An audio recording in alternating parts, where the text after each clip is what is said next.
ಎಲ್ಲೋ ಮೈಸೂರು ಒಂದು ವಿಶೇಷವಾದ ದಿನಕ್ಕೆ ಒಂದು ಸ್ಪೆಷಲ್ ಎಕ್ಸ್ಪೀರಿಯೆನ್ಸ್ ಇರಬೇಕಲ್ಲ, ಅದಕ್ಕೋಸ್ಕರ ನಾವು ಬಂದಿರೋ ಜಾಗ ದೈಗಿರಿ ಕಫೆ ಅಂತ.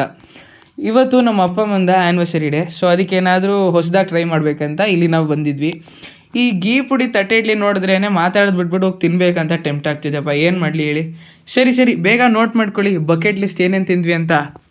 ಗೀ ಪುಡಿ ತಟ್ಟೆ ಇಡ್ಲಿ, ಗೀ ಮಸಾಲೆ ದೋಸೆ, ಸೆಟ್ ಮಸಾಲೆ, ಗೀ ಪುಡಿ ಮಸಾಲೆ ದೋಸೆ, ಪೈನಾಪಲ್ ಕೇಸರಿ, ಗುಲಾಬ್ ಜಾಮೂನ್, ಗೀ ಡಿಪ್ ಬಟನ್ ಸಾಂಬಾರ್ ಇಡ್ಲಿ, ಮತ್ತು ಗುಲಾಬ್ ಜಾಮೂನ್, ಇನ್ನೊಂದು ಮರ್ತೋದ್ನಲ್ಲ ನೋಡಿ. ಇಷ್ಟು ಐಟಮ್ ಎಲ್ಲ ತಿಂದರೆ ಎಲ್ಲ ಮರ್ತೋಗ್ಬಿಡ್ತೀವಿ. ಅದೇ ಪೂರಿ, ಅಕ್ಕಿ ರೊಟ್ಟಿ ಅಂತ ಹೇಳ್ತಾ ಹೋಗ್ಬೋದು.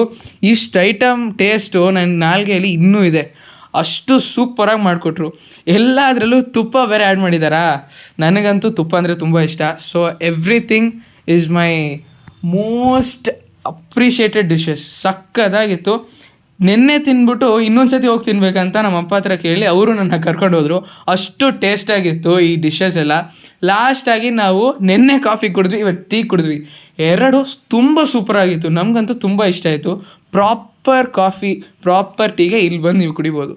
ಆ್ಯಂಬಿಯನ್ಸ್ ಬಗ್ಗೆ ಹೇಳಬೇಕಂದ್ರೆ ಸಖತ್ ರಿಚಾಗಿ ಡೆಕೋರೇಟ್ ಮಾಡಿದರು. ನಮಗಂತೂ ತುಂಬ ಇಷ್ಟ ಆಯಿತು. ಇನ್ನೊಂದು ಹೇಳಬೇಕಂದ್ರೆ ದ ಕ್ರೌಡ್ ನೋಡಿದ್ರೇ ನಿಮಗೆ ಗೊತ್ತಾಗುತ್ತೆ ಟೇಸ್ಟ್ ಹೆಂಗೆ ಅಂತ. ನಂತರ ನೆನ್ನೆ ಬಂದವರು ಇವತ್ತು ಎಷ್ಟು ಜನ ಬಂದಿದ್ದಾರೋ ಗೊತ್ತಿಲ್ಲಪ್ಪ. ಸರಿ, ನೆಕ್ಸ್ಟ್ ವೀಡಿಯೋದಲ್ಲಿ ನೋಡೋದ. ಬಾಯ್.